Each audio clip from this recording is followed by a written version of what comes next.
Hindu mythology story of Lord Vishnu and Prahlad. Narasimha, a tale of the half-man, half-lion incarnation of Lord Vishnu.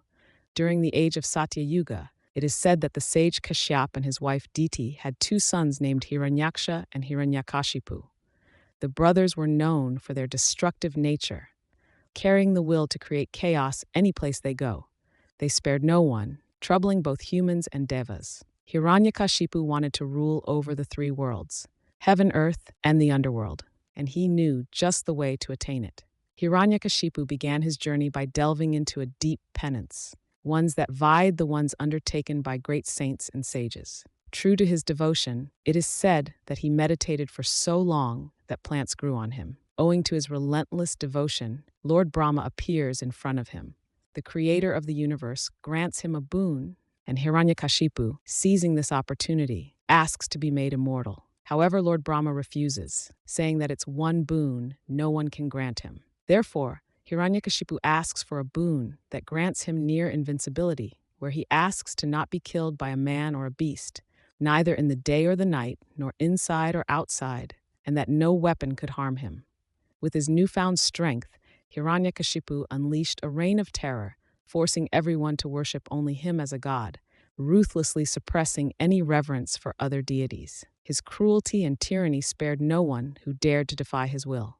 Because of this power, Hiranyakashipu became very proud. He believed he was like a god and wanted everyone to worship him. Hiranyakashipu had a son named Prahlad, who was a true devotee of Lord Vishnu. Prahlad refused to worship his father as a god. Prahlad only believed in Lord Vishnu. This made Hiranyakashipu very angry, and he ordered his servants to punish Prahlad severely. Hiranyakashipu made several attempts to kill Prahlad.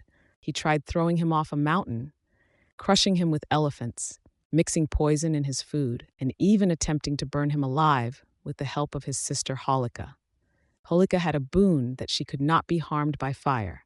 She placed Prahlad on his lap and entered the fire with him. Holika got burnt, but Prahlad was unharmed. However, Prahlad believed in Lord Vishnu and trusted that he would keep him safe. True to his faith, Prahlad faced no harm from any of the punishments, and his devotion to Lord Vishnu deepened.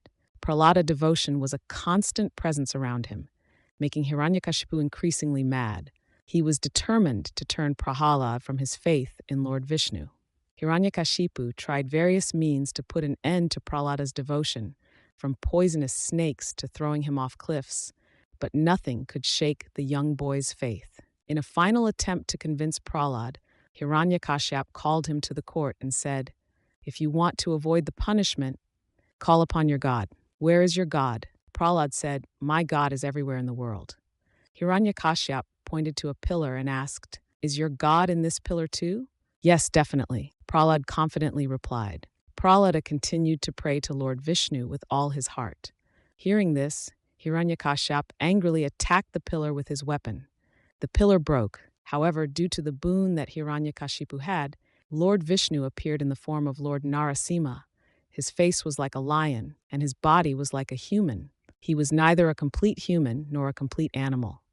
Lord Narasimha grabbed Hiranyakashipu, took him to the palace threshold, not inside or outside, and with his sharp claws, defeated him. Lessons on devotion, faith in God's grace. Good, evil. The battle between good versus evil has been eternal, and it is always truth that wins eventually. The avatar of Narasimha was taken to rid the world of evil and bring peace and happiness once again.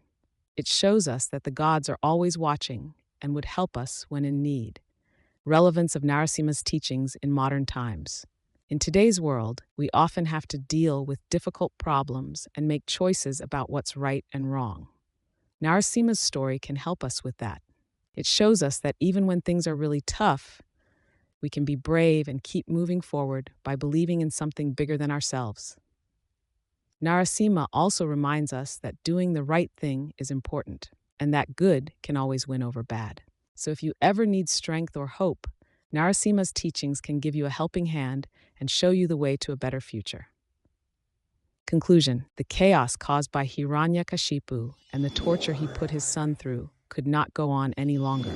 The troubled gods sought the help of Lord Vishnu to put an end to this monstrosity. They wanted the worlds at peace. Lord Vishnu, as the preserver of the universe, would not send his devotees away. And true to his nature as the preserver of the universe, Lord Vishnu took the form of Narasimha, shown as a half-beast and half-man in order to save Prahlada and the three worlds. This avatar of Lord Vishnu is considered as one of his several interludes to uphold Dharma and make the good win over the bad. It is also highly symbolic. When Hiranyakashipu breaks the pillar, asking if God is residing in it, Narasimha emerges, proving that God is indeed omnipresent, always watching over us. This story tells us to do what's right, even when things are tough. It reminds us to trust in something greater when life gets really hard, and it gives us hope that good can win over bad. So Narasimha's story is like a guiding star for many people. It gives them faith and strength as they go through life's ups and downs. It's a story that never gets old and keeps inspiring us to be brave and stay hopeful.